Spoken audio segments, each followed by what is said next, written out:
started total line marking when I was 20 years old.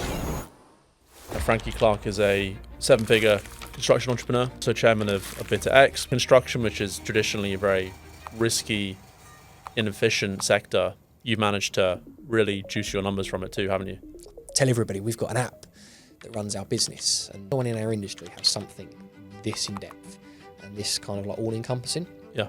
I think everybody is self-made. Growing the business from zero and scaling it organically is very, very hard work. Acquisitions for us is the way forward. You do not grow, you won't grow with the business.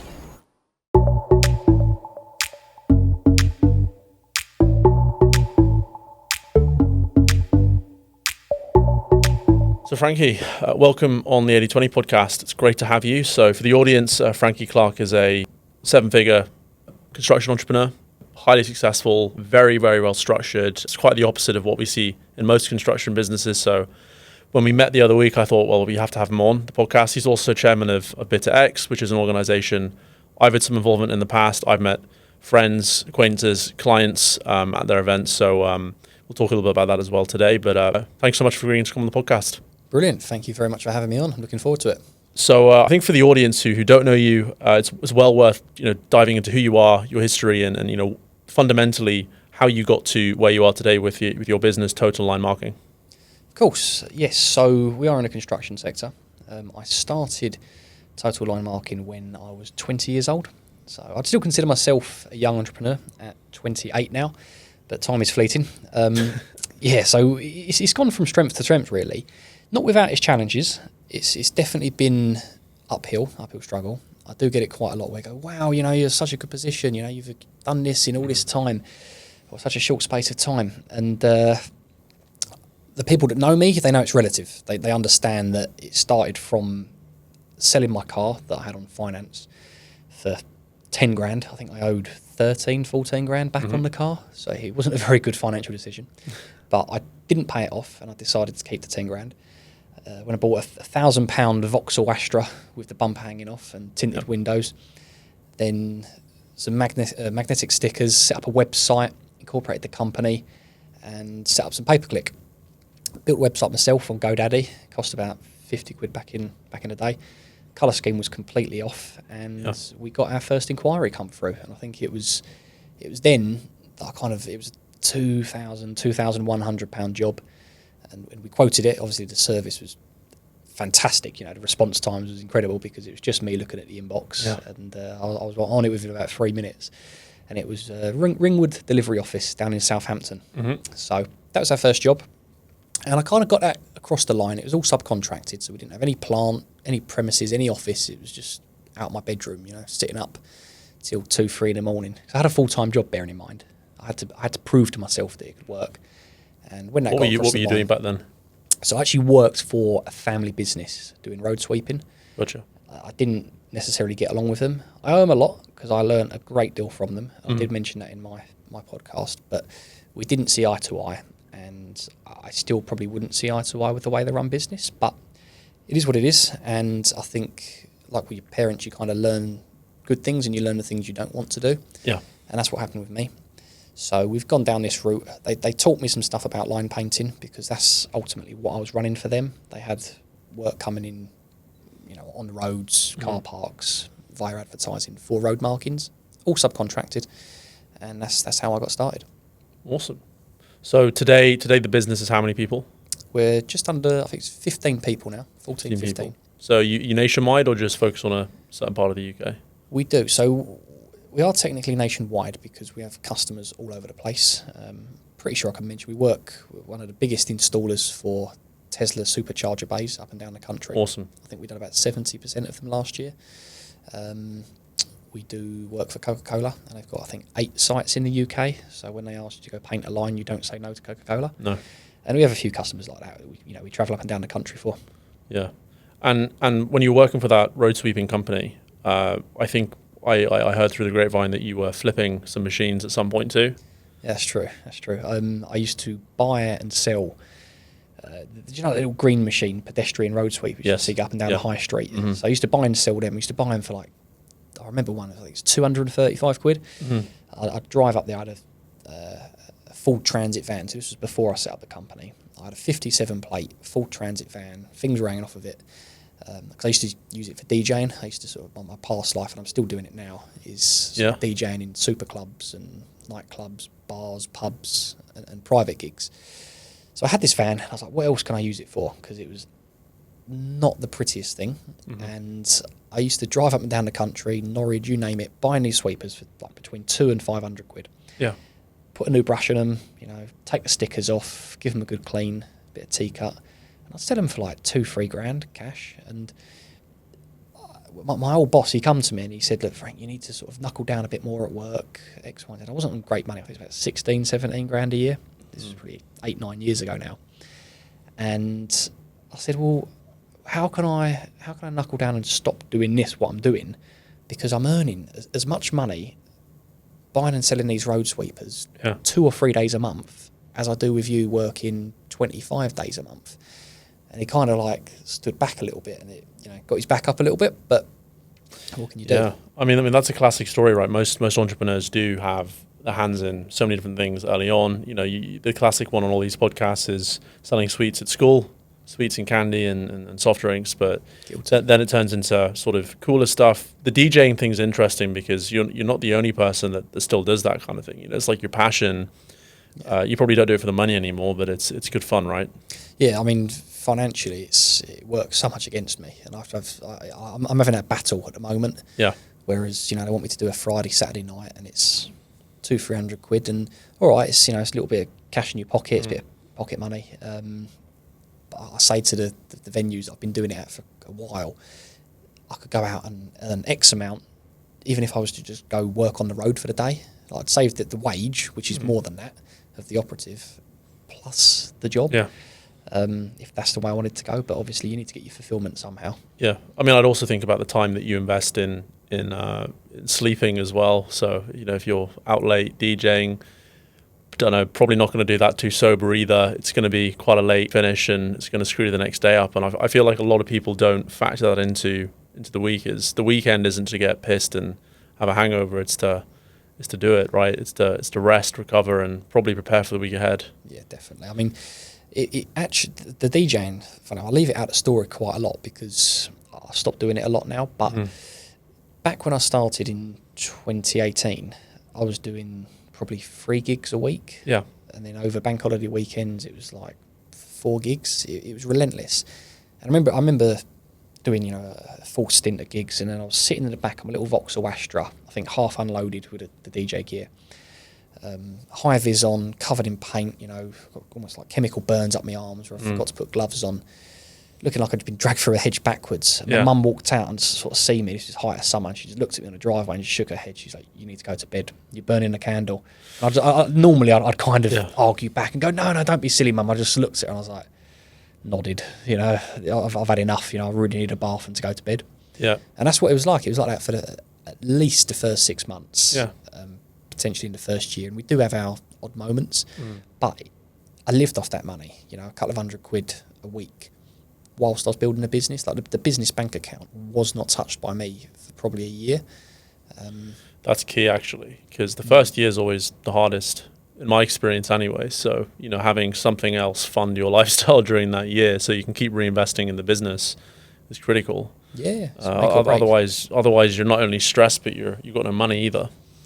I hear a lot of different ways business owners have done it. Your story is probably very different to mine. Yeah. My parents, they're not sort of business owners. I didn't get sort of financial help from them.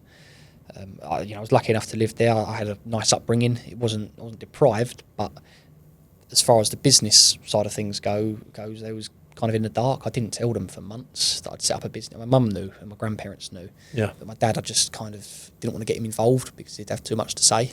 And yeah, I'm very, very stubborn.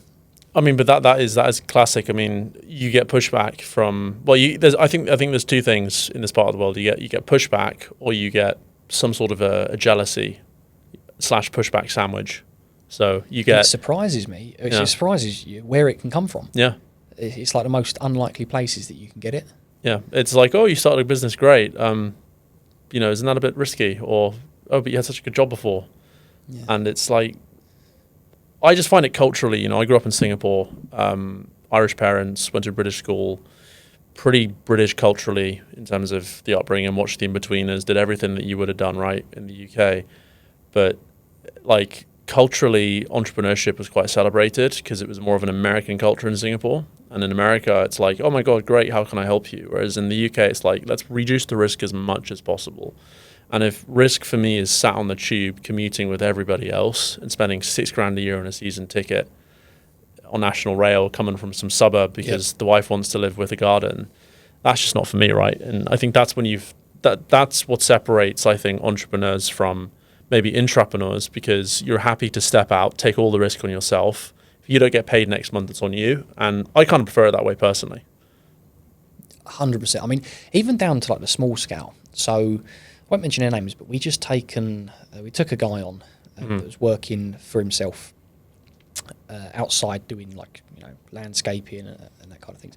And they had a set daily, they were self-employed, they had a set daily rate and they was working for us. But I knew they were shutting down their business because one was moving away and some family reasons. And I think they was on, I'll just make up numbers, £300 a day. Each for these guys that were working for that business. Self-employed, they got their own vehicles, they got their own fuel, own PPE. It's a great rate, yeah. Own tools, for them, for me as a business, I was like, wow, that's cheap. For them, they was earning like an all right wage if they had work every day.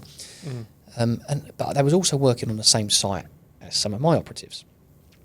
They've kind of been bubble wrapped a little bit maybe, and their daily rate was less than that. I think it's like £200 a day. And they basically kicked off. Well, I brought up the point that these guys that we've got in as contractors are working much harder and doing a lot more work than you guys. They're there before you and they leave after you.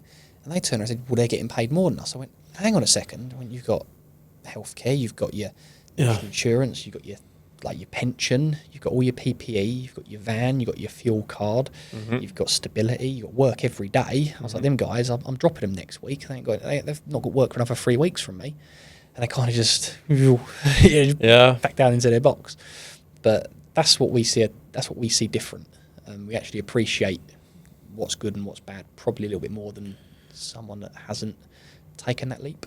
Yeah, I think it's, for me, it's having more of a holistic perspective too, because I don't think it's being competitive. I just think it's about being fair to myself. And I was always kind of going, right, if I want to get a job coming out of business school, I wanted to become a strategy consultant because that's my skill set. It's going into businesses, solving problems, making them more money. You kind of look at what different companies pay you versus the hours that you have to work. And one of my first insights which shocked me was, despite strategy consulting adding significantly more financial value to companies in the long run, we weren't paid that much more than a marketing person or a data person. And, I was part of a big consultancy and I was kind of looking around and I was going, the skills and the value I'm adding to these businesses is worth significantly more, yet I'm remunerated exactly the same as X, Y, and Z, who's just sort of spending all day on Figma making a poster. And I just thought, I'm worth more than that, and I'm not waiting 10, 15 years to go and become a partner at some big company when I can go away. And, it's so much well, I think if you look at something that way, you need to leave because you're going to be constantly unhappy. Something I asked a lot of people, and not just employees, not just people I work with, family members, and I think it's important you ask yourself this as well. Go, what do you want? Because I often hear a lot of things that people don't want. I don't want this, I don't like this, I'm unhappy with it. Okay, what do you want? And they kind of go back a little bit and it's like, tell me, and we'll make it happen. Like we'll try and create this thing that you want, whether that's, a boat. If you want to go buy a boat, if that's your goal and that's what you're going to get fulfillment from, so be it.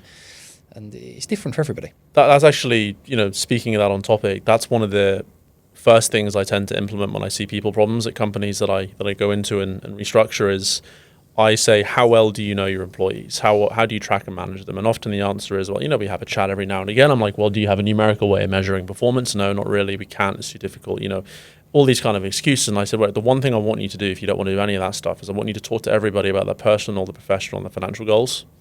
And that's basically saying professionally, what do you want to get out of this? Personally, what do you want to get out of this? Financially, what's important to you? And like, the best example I'd give you is, and again, it wasn't one of the businesses I was involved in, but this is from when I got coached myself on this this sort of methodology. And they were trying to retain a really, really good receptionist, and the receptionist wasn't well paid because it was a receptionist, right? There's a barrier to it. It's a commoditized job. Yep. They're very easy to find, but it's very hard to find a very good one. So in that retention meeting, it was like the number one thing, that person was really, really happy. They were okay with the salary, but they just wanted to take their kid to Disneyland. And that was all they wanted out of it. And, the CEO kind of worked out, well, that's 800 quid. We can find 800 quid somewhere within a 12-month period. So they gave that to her. And then the next year, the conversation was about something else. But the point was, because they did that specific thing for her, it retained her. So when I give that to my clients to go and do, they come back to me and go, bloody hell, like, that's so useful. Like, I can't, like, I almost own these guys for life, because we're all like, we genuinely are building the business for them too. And it's like, oh, so-and-so is training for an Ironman. Great. Well, let's not push him too much and coming in by 9 a.m. Let's give him a bit of time in the morning for training. Yeah. That kind of a thing. This is funny you should bring this up, actually, because it's something we're battling at the moment. And I would say it's one of my downfalls. Mm-hmm. I'd like to say I'm very good at everything. And it throws me back to times when I was getting interviewed for jobs. Yeah. And they go, what's your weak points? And I go, sometimes I'm just too good. And it's like, they look at you like, I hate that question. Yeah. I always hate getting that one. What you're not good at. And it's taken me up until probably the last 2 years to really actually understand what I'm not good at, but what I'm very good at. Yeah. And again, very cliche, but you can't try and drive it home enough that that's so important for not just business owners, but just anyone to figure out. And this is something I'm not very good at, is management. Actually taking the time to sort of sit down with people. We're so caught up in the operations and head in the clouds, dealing with that thing over there, trying to flog this, trying to hustle over here, and build up 7 departments, spinning 9 plates. It's the actual taking the time to manage people and listen what they want and chip away at it and work with them, hold that, like the hand-holding part. I'm not a great manager. I'm an all right director. I mean, they will tell me that, you're a good boss, but one guy that left, I mean, he was a dick, but he was very, very good at his job. And he probably would laugh if he's listening to this. And he said, look, Frank, you are an amazing guy. He went, you're a good boss, but you are a fucking shit manager. And I just sort of looked at him, and it got my back up for a solid month. And I'm like, do you know what? As time's gone by, I've actually come to terms with it. Like, I'm not a very good manager. I think that's a really critical point is, what are you good at? You said before, what do you like? What do you not like? What are you good at? What are you not very good at? And if you get really, really self-aware and you make sure you're very, very self-aware or aware of all of what your employees are and they aren't, and especially your business partners too, and then you align with them on expectations, everything just works a bit better. And sometimes that means you have to go training. Like you have to, so if you're a CEO and you don't know how to sell and you're in a small business, you have to just go and learn how to sell. There's no getting out of it, right? You have to know how to sell. But there are certain things that you can just delegate for and outsource. So if you're not a very creative person, it's very hard to just become creative, as an example, right? Yeah. I've got very bad handwriting. I'm unwilling to make it better. If I do need somebody to write something for me, I'll get them to do it. You know what I mean? Like it's one of those things. I'm not good at drawing. So that side of the business I don't touch. But I'm very good at looking at something and saying that's not going to land with the customer. And it needs to improve in these 3 or 4 areas, but I probably spend 5 or 6 hours on Canva to do what a specialist would take 25 minutes to do. So it's really important to just know what to tweak in your business. And that's it. You can't be good at everything. No. You can kind of have an understanding of everything, and that's important for a business owner. But yeah, I'm so guilty of spending 6 hours on something that, like you said, would have taken someone else 20 minutes to kind of hash through, and I could have been doing something else. I mean, that's a big one. And I think that the challenge is actually spending that money. And that's how a lot of people look at it. Like I've had a number of sales calls, for example, with people doing pretty good numbers. And, then I they ask me, how much it's going to cost me. And I kind of give them, look, we'll do 1 session. We'll cost you this, you get this. And they go, that's a lot. And then you're like, well, how much do you pay a construction worker to stand on a site with a stop sign on a day rate? And he goes, 400 or 500 quid. I'm like, cool. So do you not think that a multiple of that would be, justified for actually 10xing where you're going to get to and taking that weight off your shoulders and solving the problem? Yeah. He's like, well, I never thought about it that way. I'm like, why? Well, do you barter with your doctor when he says it's going to cost you 300 quid to get X, Y, and Z done? No. Yeah. So it's about becoming, willing to invest in your growth. And that is, a lot of that is delegation. Some of it's outsourcing. But where I really hate to see where I see the worst advice online, and I see it from most business coaches in the US especially, is like VAs. Go get a VA in the Philippines. Now there are some good ones. We've used them before, but you don't want to like hand off your customer service to somebody outsourced who doesn't care. Because you physically, on paper, you're saving where you could have spent $3 or $4 grand a month, and now it's costing you £1,000 a month. And you're like, wow, I've saved £2,000. Yeah. But how much does it cost you? Yep. Like, has it cost you 3? Has it cost you 4? Has it cost you 20? Yeah. And this again, that's another thing we've realised. Actually, we spend £500-600 a month on a virtual assistant kind of receptionist, which is we still have to this day, because if our people in the office can't take that phone call, we know it's at least going to get answered, and we're not going to miss it. Yeah. But we used to rely on it back in the day, and every call used to go through to them, every single phone call. Yeah, and the problem with that, again, I have a client in Ireland who refuses to do that, because he's like, look, if, he's very domestic focused in the sense of, he services most people's homes, not he does some businesses, but the point being is, like, people don't want somebody with a foreign accent picking the phone up.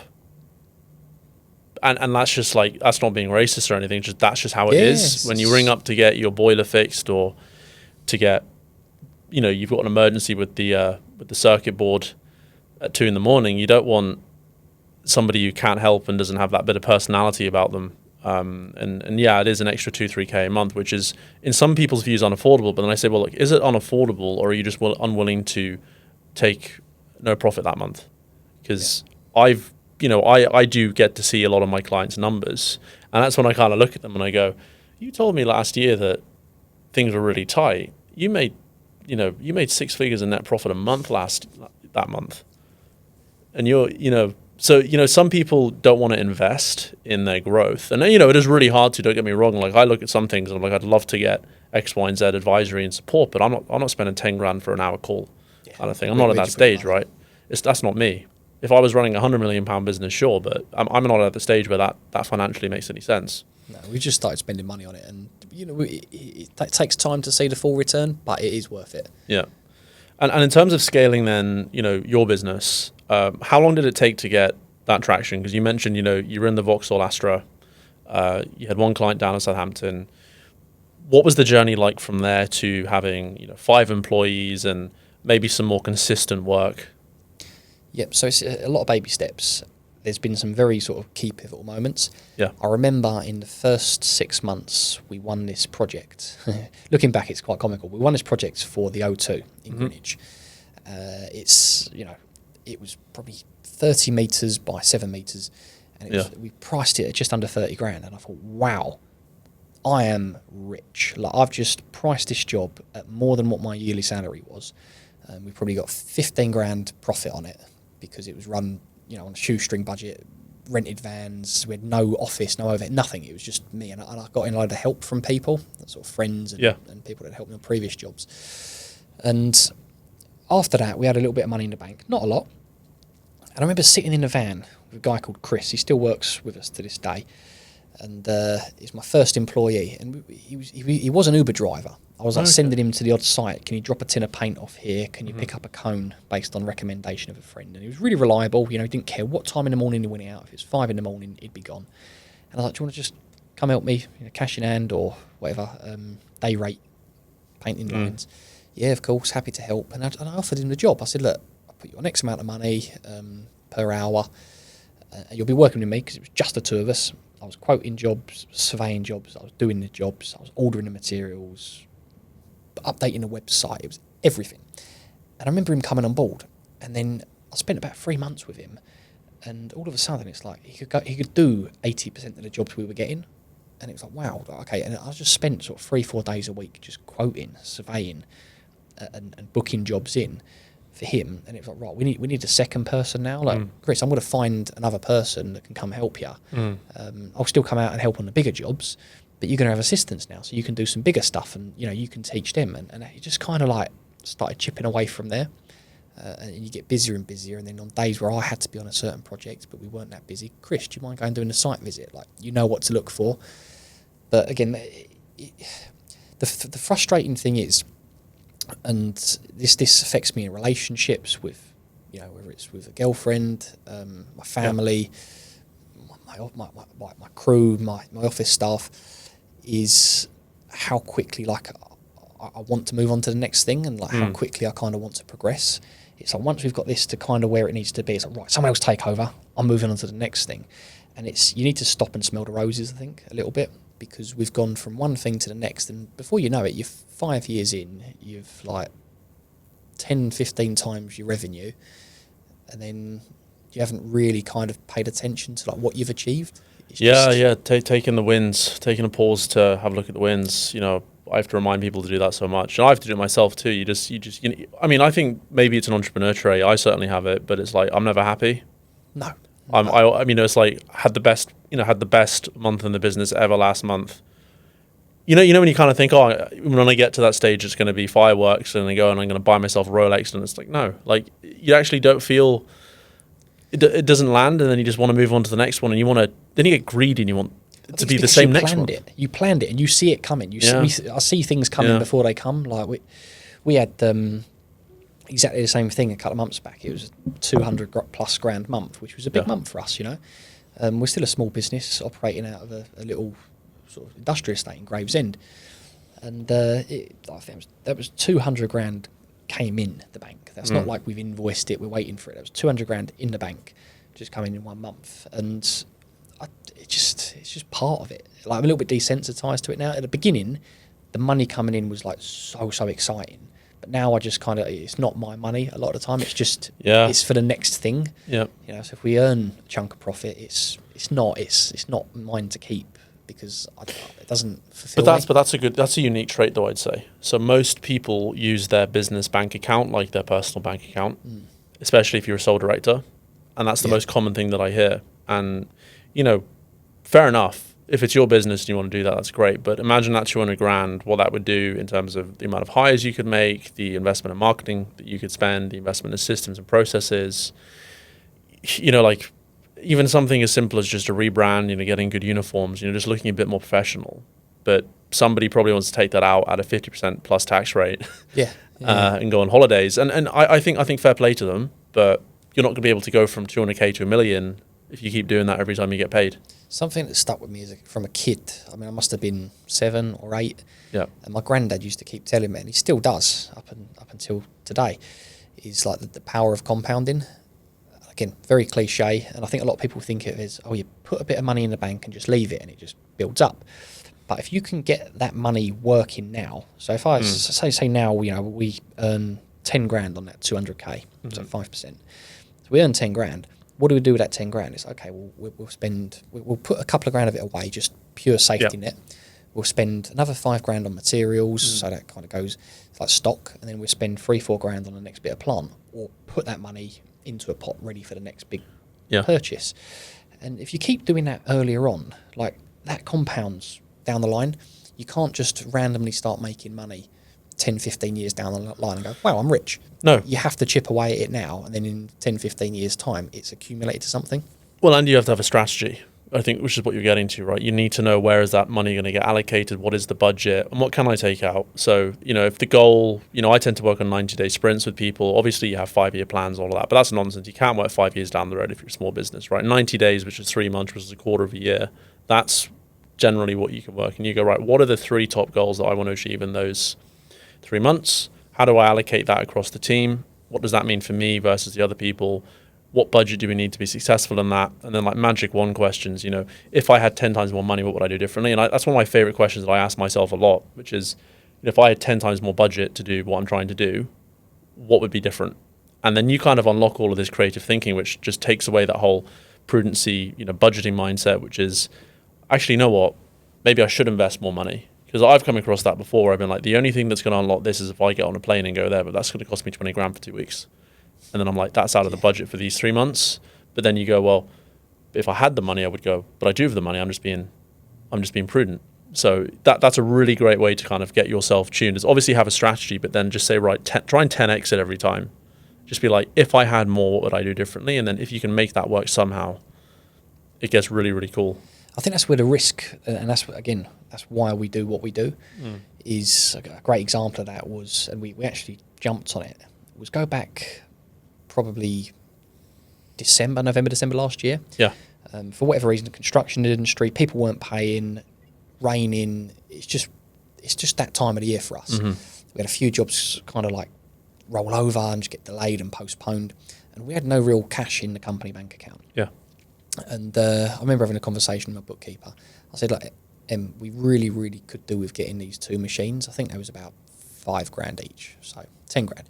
Not a big chunk of money for a business, but at the time we was absolutely brassed. We had the money for the wages, and we had everything split up in the relevant pots. We had the money for the tax, but I was like, we must get these machines. She's like, why can't we wait until sort of February, March, April, when all these jobs we know are going to pay up? I said, no, you don't understand. They're for drying the road out. I mean, if we want to continue actually breaking even just throughout the winter months and working on the road projects and the highway stuff where the floor's wet and cold, we must have these dry machines on the other 2 lorries, because if we don't spend the 10 grand now, it's going to cost us 50, 60, 70 grand by literally end of March. Yeah. And I think whether or not we use the tax money or I put money in, I can't remember, but I just said, we're going to have to do it like now. And she was screwing. She's like, this is your accountant, was it? Or this is the like internal accountant, yeah. And she was absolutely screwing. She's like, we can't afford it. I was like, no, but we can't afford not to do it.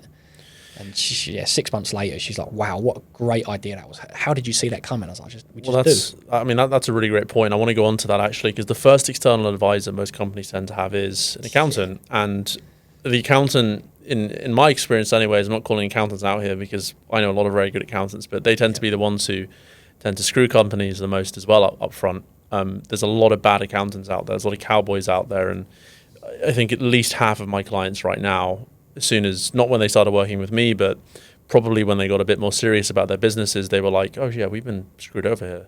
We're owed loads of money. They took us to the cleaners basically. And I think that's a really important notion to consider, is accountants are very good at numbers, but they're not very good at operations, about strategy, those sorts of things. So you need to be really clear.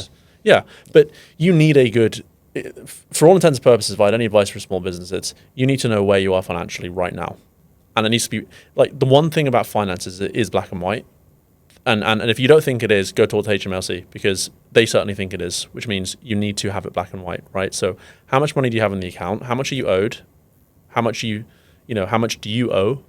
You should have answers to all of those right now as a business. And most people don't. And I'm like, what is your accountant doing? Yeah, 100%. 100%. I mean, we started off, again, in the start, it's easy because it's just you. You kind of, you know where every penny's coming in and going out. You could write it on a fag pack. Like, literally, well, it literally was. I think the whole business was run via my Google Outlook and a Google Calendar. Yeah.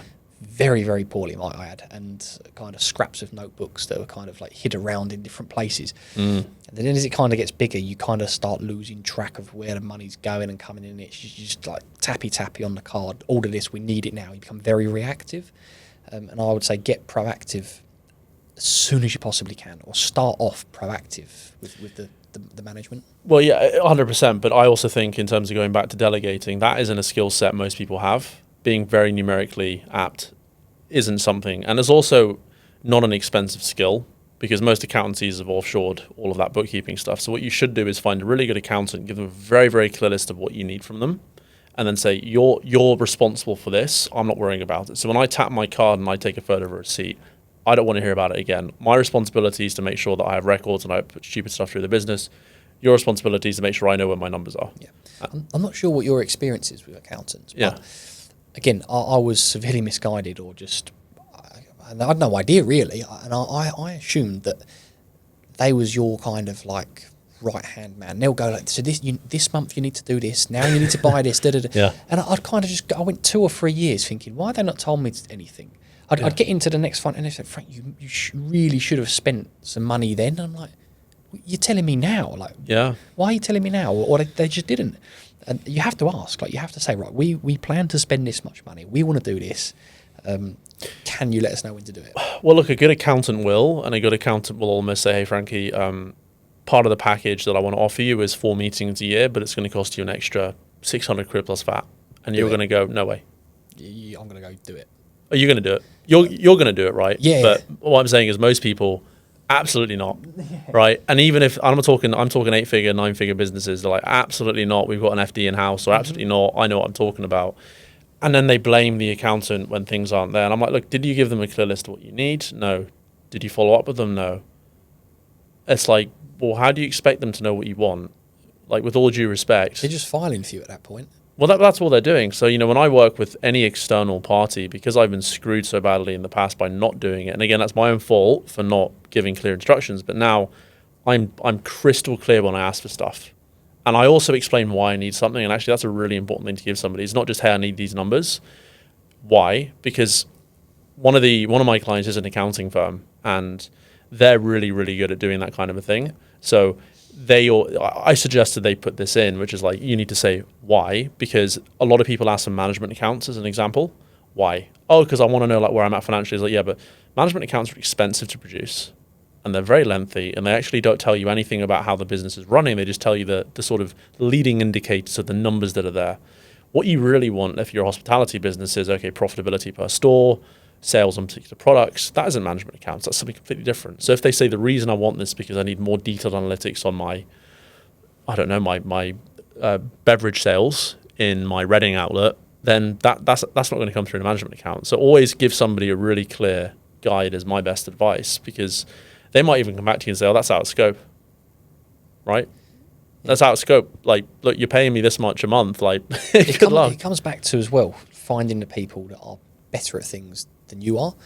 Because, accountants can be better than you, but you tell them what you want to try and achieve, and they actually go, well, that's all right. You might want that, but this is what you really need. And you go, oh, yeah, that is really, that's so much better than what I thought I needed. And that's happened to me so many times with accountants as well. Yeah, I mean, I only use my accountant. Again, it was a referral, but I only used my accountant because he gave me 4 pieces of advice on the first call that nobody else had mentioned, and they weren't even that complex. But the point was, is he offered that free advice, and he said something that made me go, right, that's how I want my accountant to think. Yeah. But talking about business and structuring it and just being a bit more efficient and getting more out of it, you've systematized your business, and yes, and in construction, which is traditionally a very risky, inefficient sector, you've managed to really juice your numbers from it too, haven't you? We certainly have. Tell everybody we've got an app that runs our business, and I owe it to my colleague Kat, who built this. She's very talented, and it's kind of like a passion, which is systemising and making our business and making everything more efficient. Yeah. So what we've done is to kind of level up where we are in the industry, is build this kind of operating system that deals with everything, and I mean absolutely everything, for all departments of the business, whether it's the accounts, the marketing, the bookings, the quoting, and it just automates the whole lot. I won't go into too much detail about what it can do, but it's very, very impressive, and I have it on very good authority that no one, not even just at our level, but no one in our industry has something this in depth and this kind of like all encompassing. Yeah. So we're very proud of it, and I mean, even in like I remember when we launched like version 1 of it. So we had like a very complex spreadsheet, which was good. It was, again, far above what a lot of people would have, bits of notepads and Google calendars and this and text messages and voice messages. So it's still very good at that level, a couple of years ago. But we launched this version 1 of the app, which is very clunky compared to what we've got now. We're on about version 3.5. And I think our turnover went up something like 40% within 3.5, 4 weeks, and it just stayed there. And we was waiting for it to dip back down, and I was like, why has it done this? And just our response times, they'd gone from like 3 or 4 days to get a quote out to like less than 1 day, because it was just coming into the inbox, going straight through linearly in the system, getting quoted. They was getting sent a really, really nice auto-generated PDF, auto-generated RAMs, booking confirmations, the whole lot, where they were just getting like a thumbs up, is it booked in?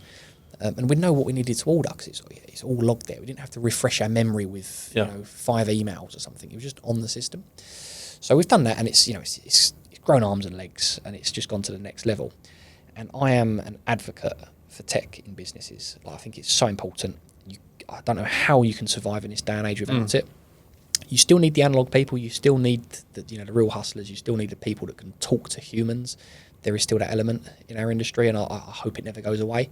But you need to get the people that understand that you need to make it more efficient. You need to be better than the competition. Yeah, absolutely. I mean, it sounds like, for me, one of my things is, I started my life off with like customer experience, strategy, which is basically making sure that customers get a very good experience, making sure that we retain them and stuff. And I think the reason that your revenue went up so much is because you are actually just being responsive and you're giving the customer what they've asked for. And in trades and construction in particular, those response times aren't great. The quality of the response isn't there, and you kind of just push down a pile because it's almost a seller's market. The construction businesses have all the power. The consumers kind of are like, look, can you please come work with us? Can you please give me a quote for my X, Y, and Z? So you nailed the customer experience side of it. It sounds like you've saved a lot of FTE hours, hours spent on general admin tasks. It probably plugs into your finance software. It does it all. Yeah. Yeah, it does everything. And that's some things you kind of maybe touched on, but I have this argument with, not even an argument, I kind of like force feed it to the office. If you go into a Nando's, or why is a Nando's or a McDonald's or a KFC or any of these so successful? Is it because of the super Michelin star food? No. Is it because of the speed? No. I mean, it's the consistency. It's repeatable, and if you go into McDonald's anywhere in the world, it's pretty much identical. It's nice to know you know what you're going to get, right? It's what, yeah, exactly, and it's why. Yeah. Why Wetherspoons is successful too, right? You know what you're getting. Yeah, and it's not exactly quick. It's just consistent, and you know what you're going to get. And this is what I kind of keep trying to sort of push home. Like, if you're doing this one thing over there, and that customer kind of likes it, but then that other person's doing something over there, they kind of like it. But then as soon as you try and cross train, it's just a train wreck. Yeah, and it's unrepeatable. You can't, and it also affects the other staff and the crew members in house, because if you're dealing with something one way over there, and that person's not kind of rowing in the same direction, you just go around in circles, or you miss leads, or customers get fed up. So. Yeah, no, I mean, systems are everything, right? But I find, we were speaking about this before the podcast, but it's kind of like training courses. The completion rate is under 20% for most coaching and training courses, right? And that's because, and that's not just for like, personal coaching, personal training. It's for, corporate trainings too. I know people who run like corporate training organizations that give people accreditations. So the equivalent to a university degree, under 20% completion rates, full payments, payment in full, right? So same thing with software. You can give, you can bring a horse to water, but you can't make a drink. So you can give somebody all the tools, but it doesn't mean it's going to work in their business if they don't execute it properly. And I think that's where I get really upset or aggravated when I see online people pushing, systems-based offers, AI and stuff to people, but don't think about the execution. And being able to execute and use that tool to its full extent is more important than having the tool itself. Because when we talk about systems, this is what I always say to people: there's systems and processes, right? There's a process which is almost the map as to how you do something. The system is the thing that it layers on. So it's typically the technology, but most people just use buzzword systems. And it's like, oh, buy my course systems. It's not that basic, right? You need to have the execution sorted out too. It takes time. And anyone that says it's just massively, get someone come in to implement a system, a process, they just think, oh, great, it's going to be like an overnight success. No, it's not. You've got to train your staff and everything. Yeah, it's not that simple. It takes time, and you've got to tweak the system too. It's not going to be good on day one. Constant. And I think that, again, it's where business owners come in, they're quite holistic. They can look at things from above, and they can kind of see all that, but maybe not implementing it. It's not maybe our strong point. That's where you need, if it is, then great, but that's where you need that operations director, operations manager to orchestrate. Yeah, absolutely. I mean, an ops director in most businesses is necessary, and they're there almost to make sure the ship is streamlined and runs. I guess where I see people fall short the most when making these what they call strategic hires, they hire somebody with experience, and almost in the small business space, even in 8-figure businesses, they go, oh well, they worked at that massive company, therefore they must know what they're doing. And it doesn't work that way, because if you work at a massive company, it's very inefficient, it's very dinosaurish in how they operate, and they're not bringing a new skill set. They're sort of a bottom pusher there. So when you do hire somebody, you've got to have really clear roles and responsibilities. You've got to KPI them. You've got to track them, and you've also got to really ride them for the first couple of weeks. Not in a mean way, but just sort of go, right, this is what we need from you in the first week. I'm here to help you with anything you do, but we're going to have a daily checkout. We're going to have a weekly meeting, and we're going to do this for the first 4 weeks until you get your bearings. And that sounds a little bit intensive, but if you look at the millions, and I'm talking millions of euros and pounds my clients have spent in the last 2 years on bad hires, right? People don't think about all people think about when they hire somebody is the monthly cost. That's what they think about. But they don't think about the cost to hire somebody, the time spent hiring that person, having to let them go and pay them when they're not working, having to go find another person. And it's like, it's so complex when it comes down to it. You've got crazy to structure it. Oh, it's funny you should bring that up, because I was talking about that exact thing to someone about 3 days ago. Yeah. I don't remember the exact numbers, so forgive me if I get it wrong. But one of the gents that I kind of associate with as part of a networking organisation I attend, his name's Ian Banks. He's been in recruitment for, I think, 30 plus years. You know, he knows his stuff. Built a great business around it.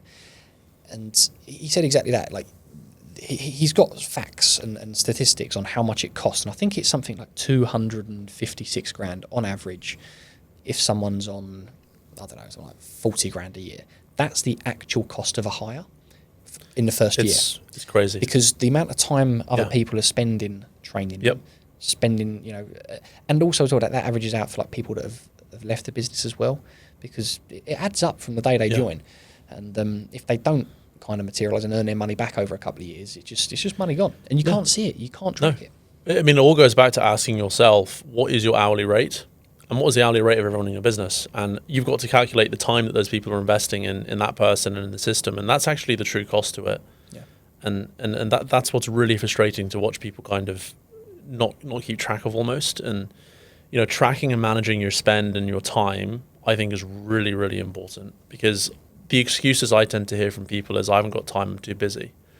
So what I tend to do, if they're in a position where they trust me, if they're a client, I do it for all my clients, is I sit down and go, right, whack open your Outlook, and we're going to fill in everything you're doing this week, and everything you're doing next week, including going to the gym, picking the kids up from school, that kind of a thing. And then we're going to look at all of the tasks that you've got to do. And 9 out of 10 times they've got more than enough time, they're just badly managing it. 9 out of 10 times. I'm so guilty of that still to this day. Yeah. And it's very hard as a business owner to actually sort of say no, but it's a very, very important skill, and you just got to get comfortable with it. No, I cannot do this. Like, someone else has got to do it. Yeah. Even for individuals, not even business owners, just start saying no to things. It's quite empowering. It's discipline, right? You know, if you talk about pivotal moments, a book I read a very long time ago was written by this guy called Craig Ballantyne, and he's one of these coaches in the US who he markets himself as, you know, coaching billionaires and millionaires on being, he's the most disciplined man in the world. This is his brand.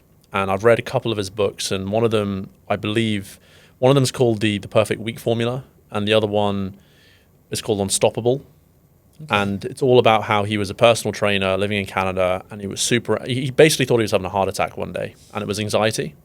So, you know, he was fully in the ambulance on the way to the hospital, and he basically figured out that, you know, he was trying to grow this business, he was trying to make loads of money, but he was always chaotic. And he said, it's just anxiety. What I need to do is put structure in place to remove that. And I read the book, and it was basically, I would say, a biography style guide as to how to plan the perfect week.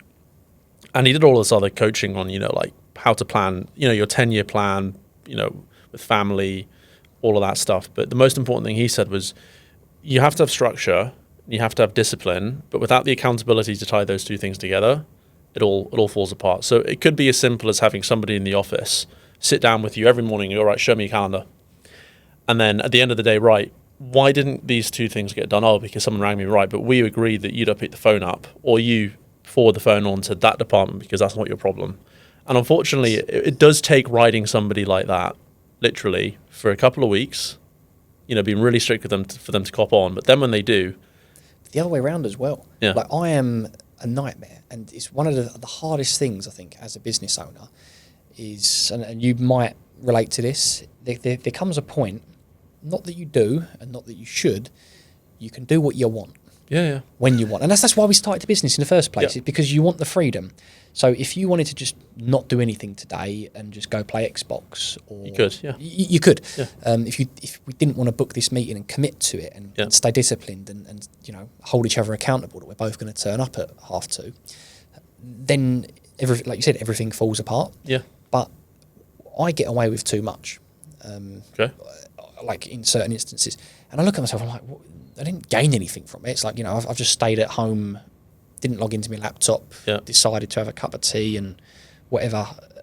play my guitar up until 10, 11 a.m. and then I've had a shower and then I'll go into the office. It's been a really hard week. And it's like, Yeah. but I in my mind I've justified it because I've done X amount of hours last week. It's not about that. It's like, it's actually sticking to the plan, doing what you say you're going to do. It's not about, the input. It's just sticking to the plan, staying accountable. And I've actually got some of my office stuff and my right hand lady Kat to hold me accountable. Perfect. I'm like, Kat, look, yes, I get things done. Yes, we're going in the right direction. Yes, I mean well, and I don't take the piss that much. And I know none of you lot do.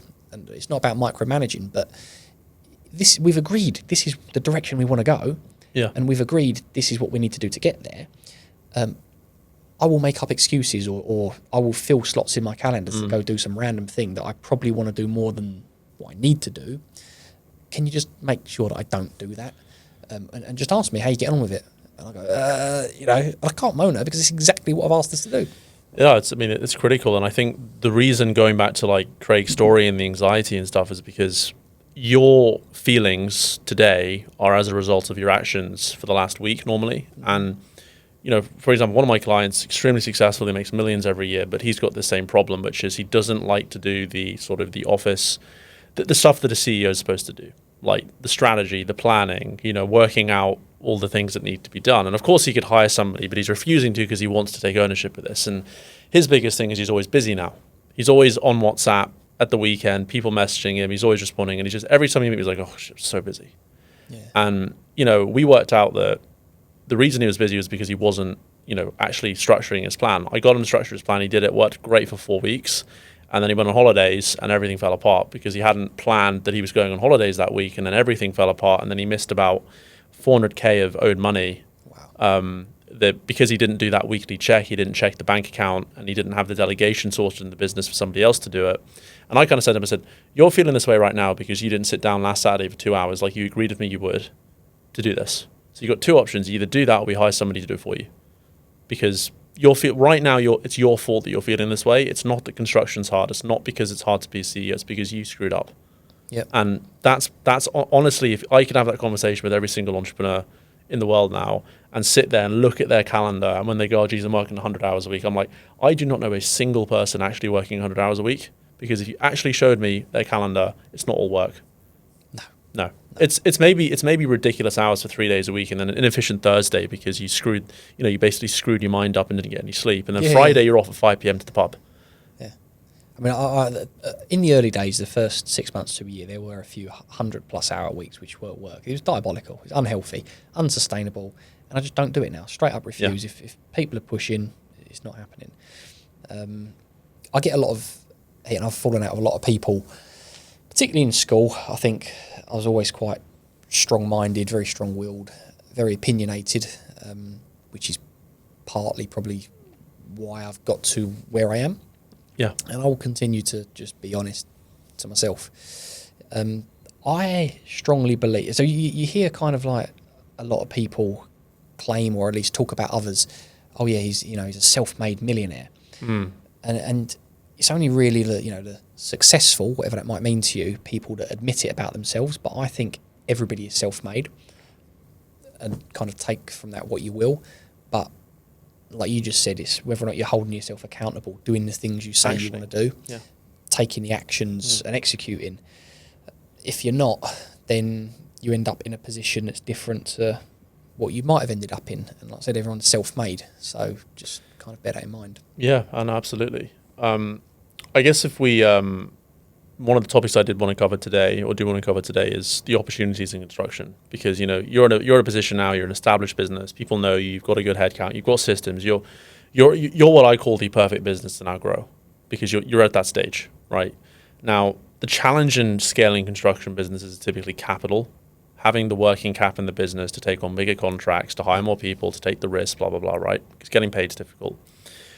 What do you see as the biggest opportunity for you guys, and where do you want to take the business to in the next 2 years, let's say? So I believe, and we say it every year, but our business is like fizzing. It's exciting because there's so much potential, and I feel like we've only just scratched the surface. I mean, I've got I've got a couple of £1 million worth of quotes to do. Amazing. Over the weekend.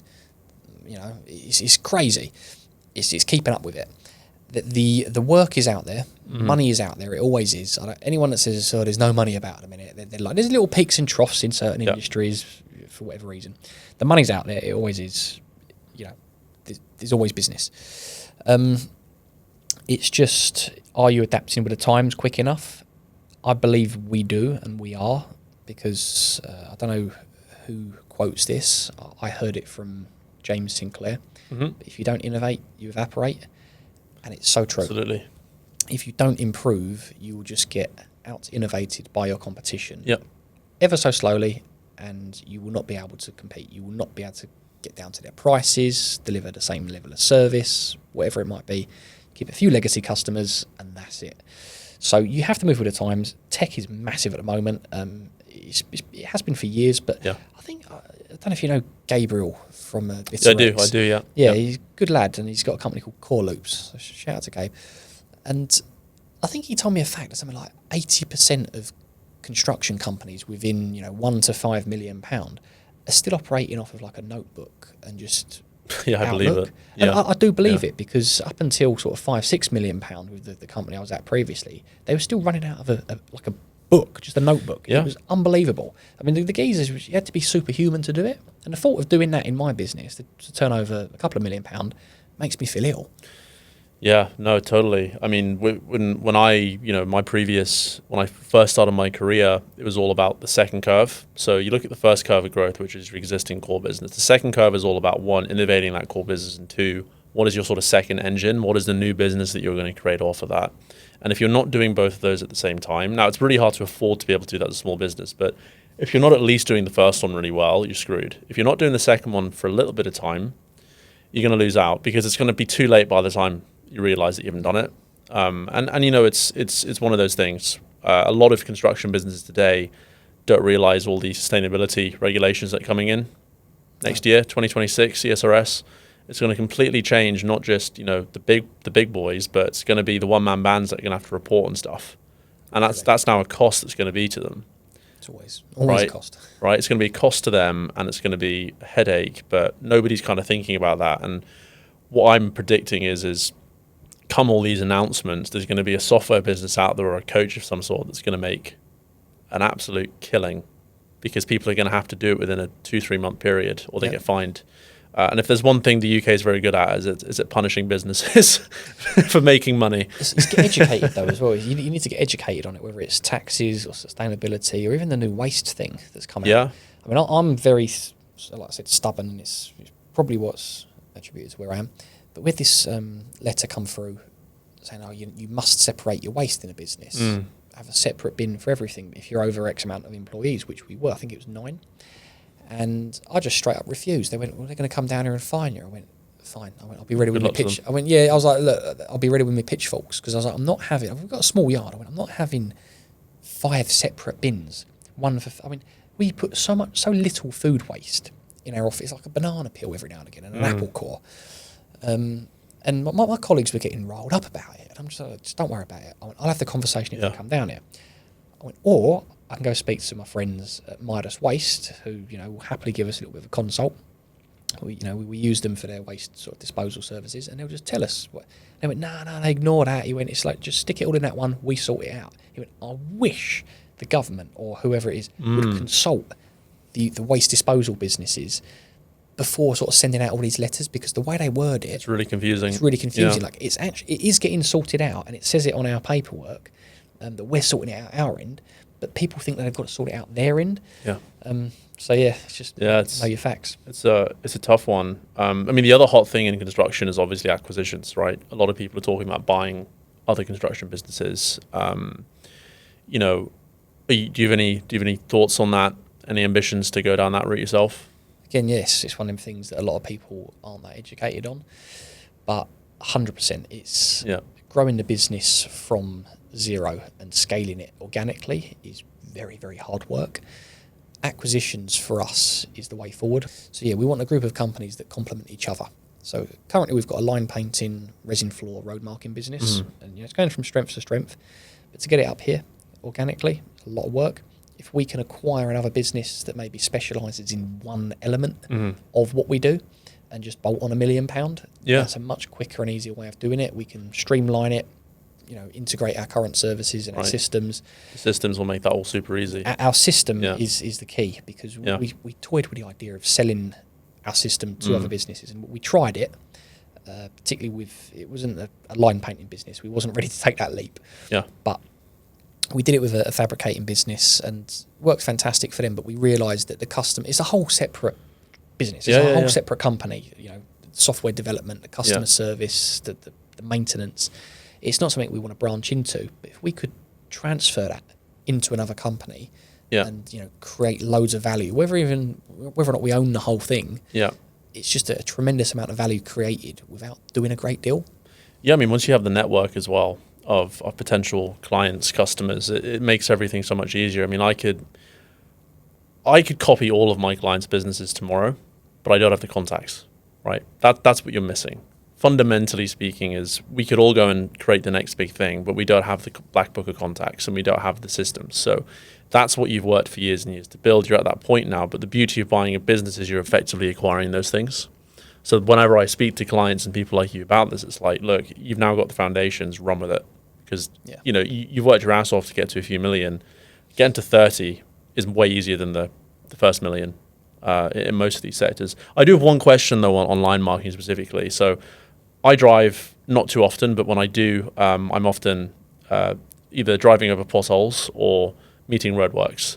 And I often ask myself, why doesn't the council or whoever's organised this get these things done during non-peak hours? Why am I sat in traffic on the way to a meeting at 9 a.m.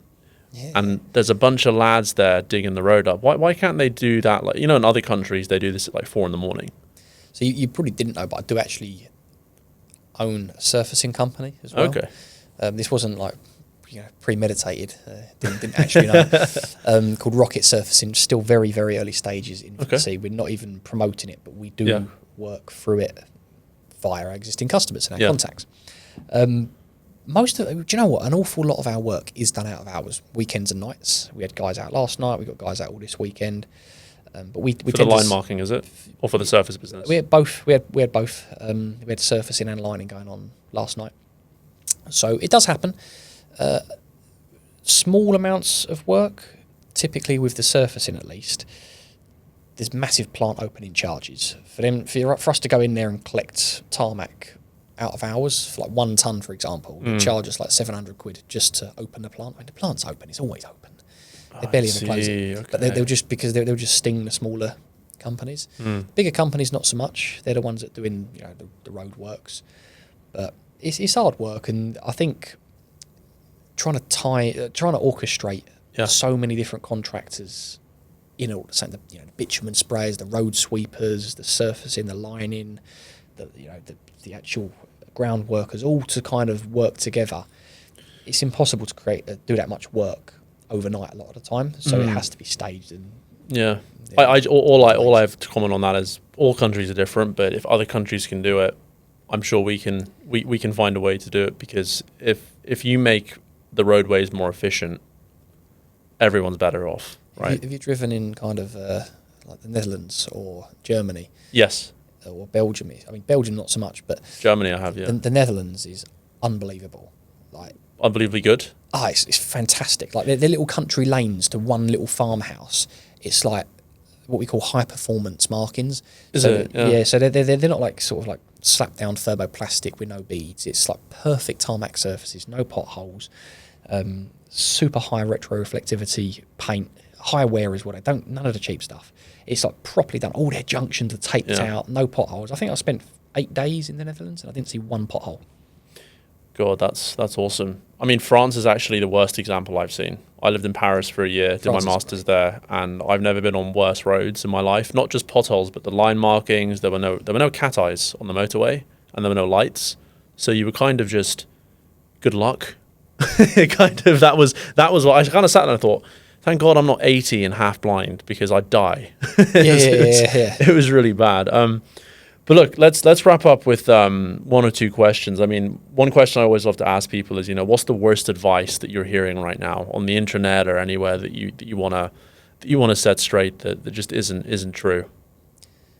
The worst advice? Oh, that's a good question. Or the worst thing, the worst trend that you're seeing at the moment that people are listening to? I think something that I notice quite a lot. I have a huge passion for travelling to different countries, and I do it on my own, but it's just solo, as I imagine you probably do as well. Yep. And I notice our culture over here, particularly where I'm from, they'd be sitting at a dinner table in like a nice restaurant, and there'd be like just kids and parents and all of them. They're just sitting on like an iPad or a phone, staring at their phone. And I spent a little bit of time in Sweden, and they was like, even in like a fast food restaurant, they was all chatting, passing each other, sort of like knives and forks and the cut. And I was in complete awe. So I think just trying to get a bit more in touch with what's around you would be a good thing. Yeah. Okay. And then what's one thing that people don't talk enough about related to business growth? Related to business growth, I think personal growth and business growth go hand in hand. If you can't grow as a person and you can't self-develop, whether you are helping operate in a business or you are the owner, then it will stop there. Like if you do not grow, you won't grow with the business, and that's so relevant for business owners. You can't do it. Like unless you just get lucky and you just take a big chunk of money, you have to invest in yourself. So whether that's, like you said, creating like a bit of a default diary and spending on this time on a Tuesday, I spend 4 hours reading or playing guitar or learning opera or whatever it might be. You have to invest in yourself. So I think that's it. And I'll kind of like elaborate on that a little bit as well, is have the uncomfortable conversations.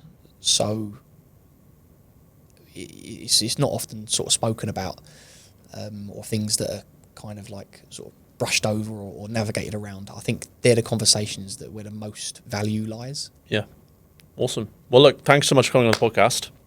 No, thank you for having me. It's been a great discussion. And hopefully we can have you back on in a couple of years when you are that 30 million quid business and we're all off in the Maldives somewhere drinking pints. You've wrangled yourself a few shares as well. Definitely. That's the plan. That's the plan. I'm only messing. Awesome. Fantastic. Cheers. Brilliant.